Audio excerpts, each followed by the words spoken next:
Well, hello, it's David Willey again, curator of the Tank Museum. Again, still not at the Tank Museum, but going to do a question and answer session with some of the questions that people have sent in and try and also perhaps clear up one or two of the points that were made earlier and to do with some of the earlier videos. So I'm going to start actually with one of the questions that related to something I was wearing. I'd got on a pair of Wellington boots a little bit earlier on and someone said, do something on Wellington boots, and sounds a bit silly, but at the same time, actually think about it, Wellington boots, it's a bit of military kit. And it's got that pedigree as well, because it goes back to Arthur Wellesley, the Duke of Wellington. Now, Wellington was national hero, obviously, at the beginning of the 19th century. He was in charge in the Peninsular War, he's victor at Waterloo. And at that time, Wellington and just earlier Nelson as well, they'd been immortalised in so many prints, in paintings, in souvenirs, in all sorts of things. And in essence, they become, whether they liked it or not as well, a sort of leader of fashion. Because if they wear something or do something in a certain way, and Wellington, because of him going to his cobblers in shoemakers, bootmakers, Hobies in the Strand or in St James's, he goes to them, and instead of the Hessian boots that most people were wearing at the time, or military officers were wearing, which is a leather boot that has a sort of arched top over the top, two sides of it arched over, little gold tassel, maybe some gold as well around the top of the arches, fairly high heel. He goes along to his bootmaker and he says, look, I want a different version, lower heel, flat tops, none of this arching to the top there, lower top to the leather, and that becomes something that gets the nickname the Wellington. And it's made of leather still, nothing to do with rubber, and it's followed and emulated by many people at the time. So you end up with fashion people like Beau Brummel, they're ending up wearing them. And this, where again with the military, I mentioned this before, but this idea of, how they're preening and looking so smart and so dashing in their uniforms, but everyone now has to have Wellingtons as their boots rather than the earlier Hessian model. Now, that takes us forward. 1852, William Goodyear meets Hiram, and I can never remember the guy's name, I'll check for you, Hiram Hutchinson. Those two come together and they end up patenting the sulfur vulcanization of rubber. So they get going on the idea of using rubber from rubber plantations, trees, and they found a method of being able to use it so it can be used in cloth, in shoes, etc. Now Hiram Hutchinson goes out to France, he sets up a company there. Goodyear, we know the name, tyres, think again in the future, that way of use of rubber, that side of things. But they start coming together and they make footwear. Now that footwear doesn't take off, and it's not really until the First World War that the need leads to this explosion in the use of what becomes nicknamed or known as the Wellington boot. Wellies for short, or gum boots as they were often labelled at the time. Now the North British Rubber Company, which incidentally is now in, if you follow it through, is now really Hunters. The people who make the green wellies that, Princess Diana was in, or in the 1980s became very fashionable green wellies that way by Hunters. The North British Rubber Company in the First World War for the British Army made, and the official history records this, 185,036 pairs of rubber boots for the British Army. And that use on the Western Fronts, in all the muddy conditions there, led to the use back at home after the First World War. That's when you start seeing the large numbers of people wearing, the chap going down to his allotment will take his Wellington boots with him, or his rubber boots. And some of those, of course, were ex-service ones that were sold off after the First World War. So that's when that popularity of the Wellington boot arrives with the British public, post-World War I really, because of the use that it's seen on the Western Front. World War II, same thing happens again. I don't have a statistic of how many were made again. Same companies involved. I mention that because Hunters again turns up. And of course, after the war, not only is just, everybody expected to have a pair of Wellington boots that are sensible for wet weather, etc., but then you start going into all the steel toe cap ones. You get variations for firemen, you get all sorts of other stuff, health and safety boots, coloured boots, fishermen's ones, etc., all done in slightly different ways, but still underneath, you know, that term Wellies, Wellington, gum boots, etc., used, and again, slightly different terminology all around the world. But I think that's quite an interesting one because, again, it's a piece of everyday wear that we use the phraseology sometimes. There was me the other day using this sort of sense jerry can. People haven't picked up, it was from the Germans. The Welly boot, the gum boot, the Wellington boot, it's from that military beginning with the Duke of Wellington, and it was popularised, you know, massively because of the First World War. Everyone ended up then with a pair of wellies afterwards. And again, one of those other peculiarities as well. So Wellington's at Waterloo. The Prussian commander who turns up later in the day, Blücher, he has a shoe named after him, which is basically the Blücher boot or shoe, which he ends up designing or proving for his troops, which is more of an ankle boot, different design. You know, what's the chances 2 leaders at the same battle end up with a bit of footwear named after them? But that's what happens in these things. So I thought I'd just mention about the Wellington, and I actually got a pair of wellies out. The only thing I was also just going to say, a little practical tip here, Wellingtons, if you live outside in the country all the time, you're wearing them most of the time, you get through them quite quickly. The only thing I would recommend is some are now made of plastics rather than rubber, but if you get a split and you start getting water in them before you throw them out, go and buy yourself some of this Stormshore stuff or one of these rubber solution gel things, because if you put it as a patch, it comes out, it dries quite quickly, put it as a patch over wherever the cracks are, you'll get another year or 6 months out your wellies. So I'd recommend that as well as a way of preserving your Wellington boots. So, on with more questions. One of the first questions, which I can't find the chap's name now at the time when he asked, but he was asking what colour was the inside of French tanks and Polish tanks in the beginning of World War II. I've not been able to find Polish, so I don't know if some clever bods out there, maybe some of our Polish contacts can let people know what was the colour painted inside Polish tanks.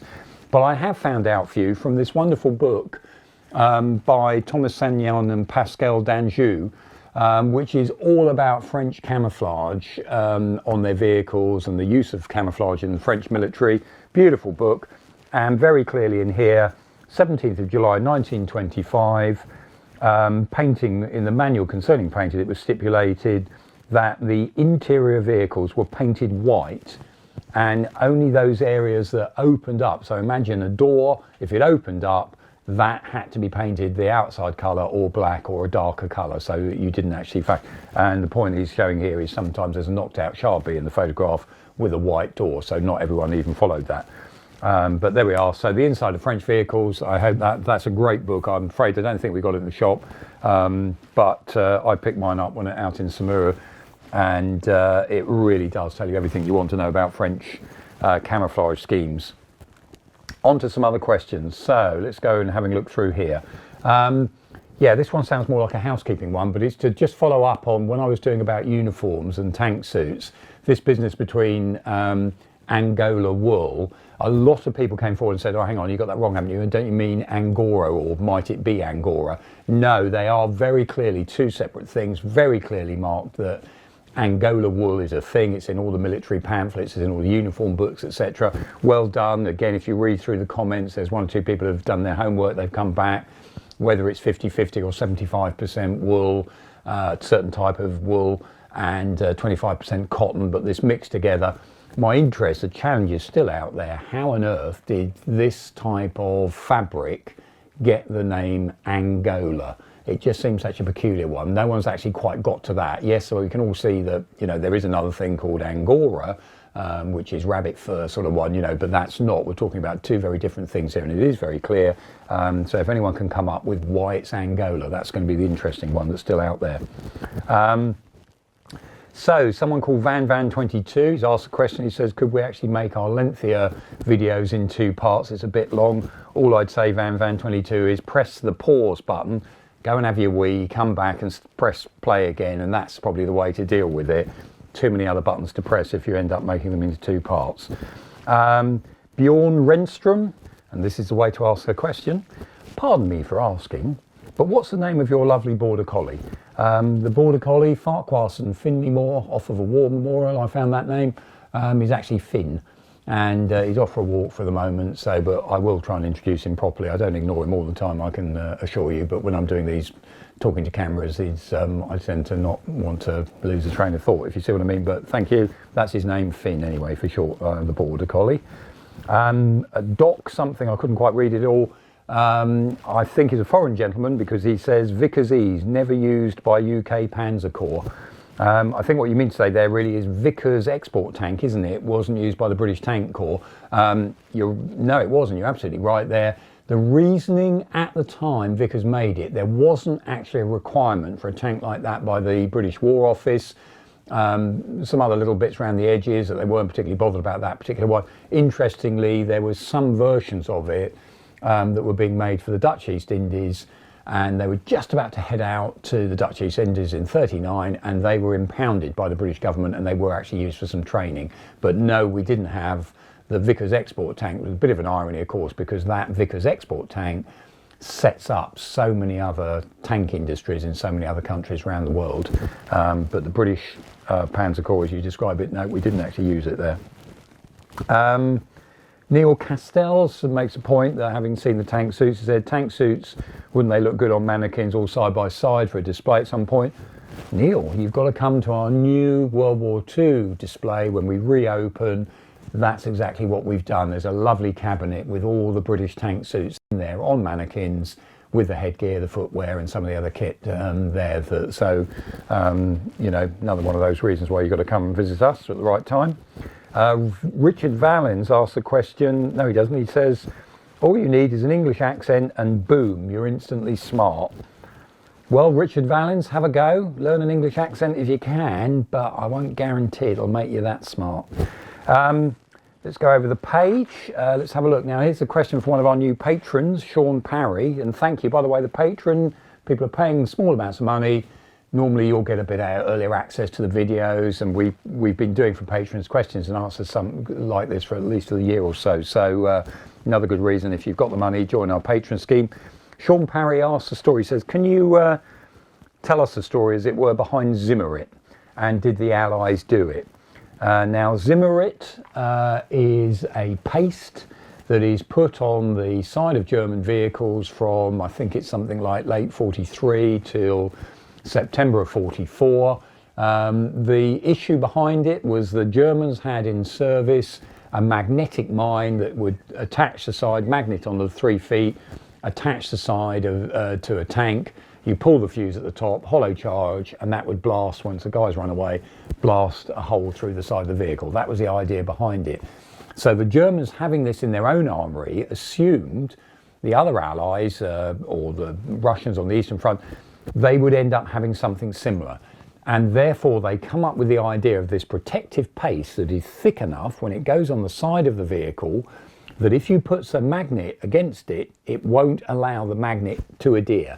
And therefore a magnetic mine would just drop straight off. And some of our guides at the Tank Museum, they carry magnets around in their pockets so that when they come to a vehicle with this on, you can see it in action. You just go to stick the magnet on anything with the Zimmerit on, and it just drops straight away. Now, there was an issue with Zimmerit though, which is that in its mix, and I'll come on to that in a moment, in its mix there's benzene, there's pine crystals, there's a number of things there which are highly flammable.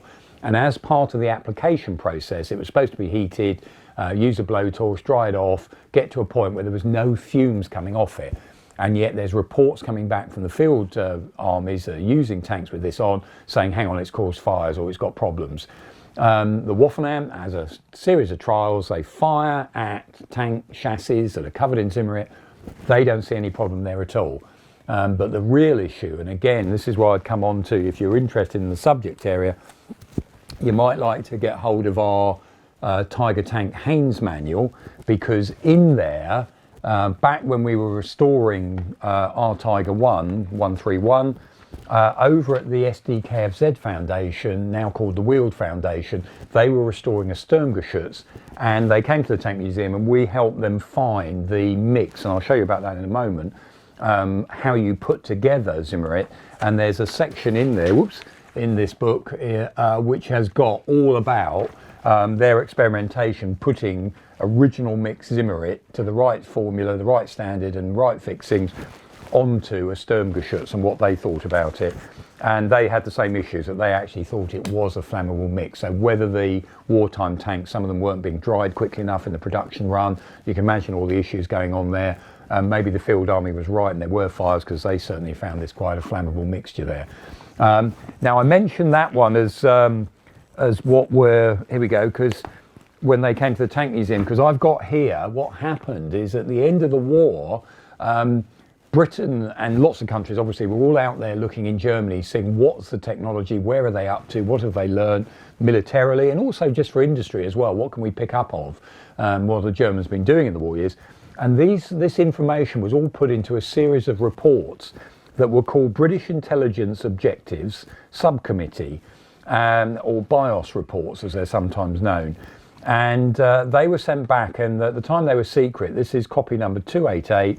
I've got it, and it is for Zimmerit anti-magnetic plaster for AFVs.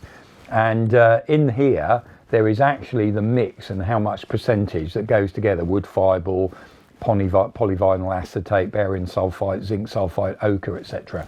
And there's a few pages on there about how they looked at this. Back in Britain, after the war, they did some experiments in Britain and Canada. They put some their own version on the Churchill. We don't particularly like the idea, and frankly, hollow charged weapons are in the ascendancy then, and they're not going to stop at something like a bit of paste on the outside of a tank. So the British and we don't follow up on the idea of our own version of Zimmerit, even though they do a bit of experimentation. And I mentioned those BIOS reports because when we were getting rid of, years ago, they used to flog off the duplicate ones from the archive. I remember buying loads. But there's such interesting reports there. Here's one called Investigations in Germany by Tank Armament Research, the Ministry of Supply, an interrogation of Heidekampf, the president of the Panzer Commission, welding, design and fabrication of German tank hulls and turrets. There's a great big thick one where they sit down and interview Ferdinand Porsche, and beautiful diagrams in it, and some of these reports, you know, really, really detailed with imagery, blueprints, etc. That some of those I've not seen anywhere else. I don't know if they survived anywhere else. So that's another one of those series that one day, perhaps in the future, if we're back on our feet again, wouldn't it be great to do some facsimiles of some of those ones, because they're a fascinatingly interesting series of documents. Back on, sorry, let me find you another question. Matthias, another guy who's just joined our patron scheme, he said when he was in the Swedish forces, when they had Centurions and S-tanks in service, they used to always have arguments, what was the best vehicle? Centurion always came out on top, of course, because it had a kettle, as they called it, and the boiling vessel. And he asked the question, you know, what other crew comfort things were really in there in vehicles? Now, the boiling vessel, lots of you have asked other questions about that. Centurion is the first British tank to have, or certainly anywhere in the world, to have a fitted boiling vessel, or BV as it was often known, and that is basically a square kettle that has an electric socket that is plugged into the system inside the turret, normally at the back of the turret, and in there you can either boil water, there's a little tap that you can then pour out, make your tea, or you can put food in a sort of container that comes out that again can heat up in there. And again, if you think through hot food, you know, fantastic, keeps morale up, keeps you going. If you can have a hot meal inside you, you're fit and ready to go for the next 24 hours. And in Britain, I know we joke about it all the time, but frankly, an army will go for an awful lot longer if it's had a cup of tea and a brew and a Mars bar, and off they go again and ready to take on the world. So tea isn't important. You can overemphasize it perhaps a little bit, but tea, you know, is a morale factor, really important to have a hot drink. Hence, I've told the story before, Gulf War One, all the British tank crewmen get out their Challengers with a hot cup of tea straight away. The Americans were looking over going, how the hell did they do that just like that? And that boiling vessel is now fitted in American Abrams tanks as well. So it's an important bit of kit. Your kind of question was also saying, you know, what other nice things are inside vehicles? Really, most armoured vehicles, there is very little space inside for carrying anything other than essentials. So whether you consider that boiling vessel essential, it certainly was considered by British vehicles. They're not just in tanks, by the way, and other armoured vehicles carry them in British forces. So yes, that's that way. The one I would say that's probably come into service more recently, certainly in Challenger 2, that was really admired because they thought this one through at last, he's putting in some form of crew heating and cooling system, because that's another one of those, the conditions and the fightability of the ability of the crew to fight the vehicle can be really heavily downgraded because of temperature, you know, either too cold or too hot in that space. So having some form of the equivalent of air conditioning, or as again, some countries have actually got plug-in suits as well, so you can actually wear something that is either going to try and keep you cold or keep you warm enough. But anything else you want to carry, frankly, is going to go outside on a bin, which is why, again, in World War II, things like sleeping bags, etc., quite often anything extra, you'll see soldiers, yes, you've got a bit of stowage areas outside in bins, but they sometimes would weld on an extra ammunition box or something to carry more kit to make your life more bearable. That's basically it, because inside there's so little room for carrying anything extra and over and above. And I'll talk a little bit about cookers on if we get outside, if the weather's a bit nicer again. I can show you how they were cooking in some of the earlier vehicles as well. We've got a cooker there. Another question, let me find you, just see how we're doing on that one. The light LOD asks the question, what's also carried on a tank? Well, I just mentioned some of those things. I think I'll leave that one till we can have a look at a vehicle, or perhaps if I can get my dinger out if the weather's all right. You know, there's stowage on vehicles, but other people have asked that question. Let's go to that one a bit later on. And not a question, but something that just happened to come in that I just thought you'd love to see. I got an email from Julian Scott Williams, and when he was a kid, a friend or family friend of his grandmother, we think, or he thinks, that this family friend, her husband, had probably fought in tanks or been with tanks in the First World War. He was given a model Whippet tank, and this is it. This is the Whippet tank that he was given. It's a beautifully made, I think it's mahogany, I'm not sure, it could be oak, I think it's mahogany actually, very dense, heavy wood, beautifully made representation of a Whippet tank. And it's obviously aged, and it's obviously by someone who knew what they were doing. And the Whippet was only in service with the British Army in the First World War, immediately afterwards, so it's someone around that time, very unlikely you made a model like this later. And Julian very kindly has donated this to the museum. We were asking the usual questions, any chance we knew who the family member was or who this friend was, just in case we could look them up, or they definitely tank crew, etc. And I also asked the question, did he play with this model? And he said even he was too in awe of it as a child to really play with it too much. But a beautiful model, and whoever did make it really knew what a Whippet was like, because it's got the exhaust in the right place for those two Tyler engines. It's got rivets stamped into it. It's a beautiful little thing. And I just want to say, first of all, publicly, thank you, Julian Scott Williams, for the donation. And the other point it raises as well, these things, what do we call them? Because sometimes things that are made by presumably the troops or people that were working with the vehicles, etc., we often come up with this phrase in the First World War, trench art. But there's a sort of like lots of degrees of trench art. There's this idea that soldiers who are literally in the front line, sitting there, they pick up a few things, a shell case, etc., make something to send home, something that might be useful, maybe a lighter out of a bullet case, or a couple of ends of, brass shell cases put together. You've got a tobacco pouch box or something, or tin. Those sorts of things that are genuine trench art. Some are actually named on them, the soldier who made them, or scratched in there and the date.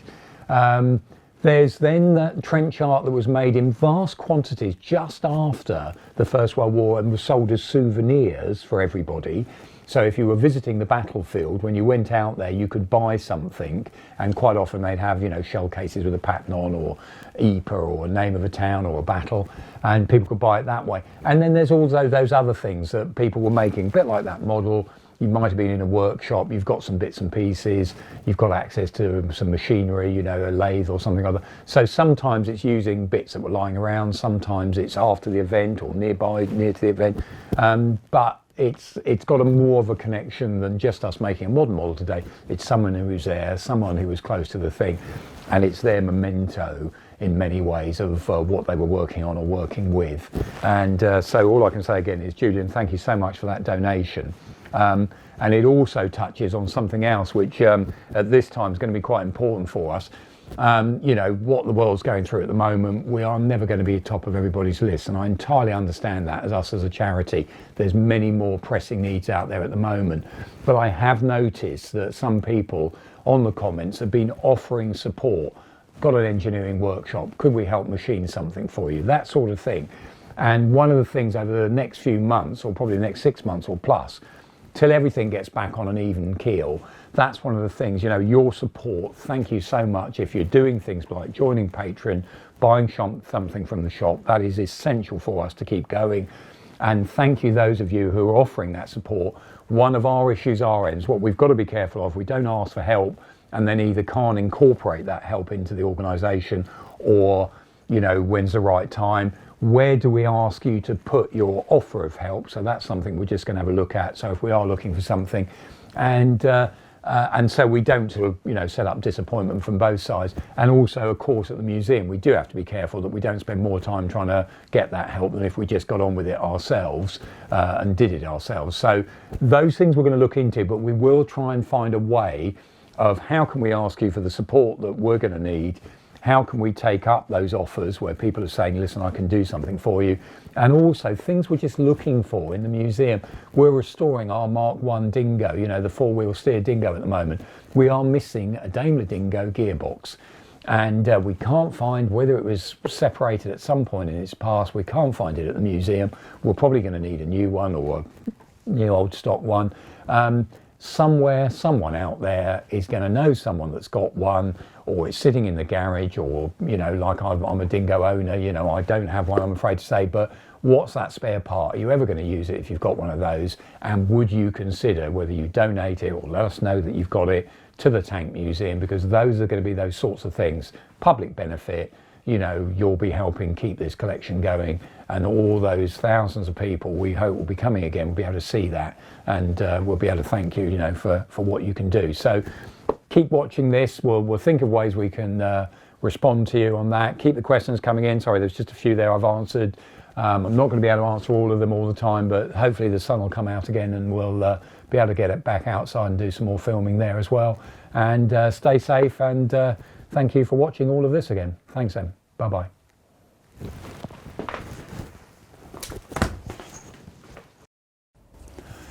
In these difficult times, obviously your support is really valued.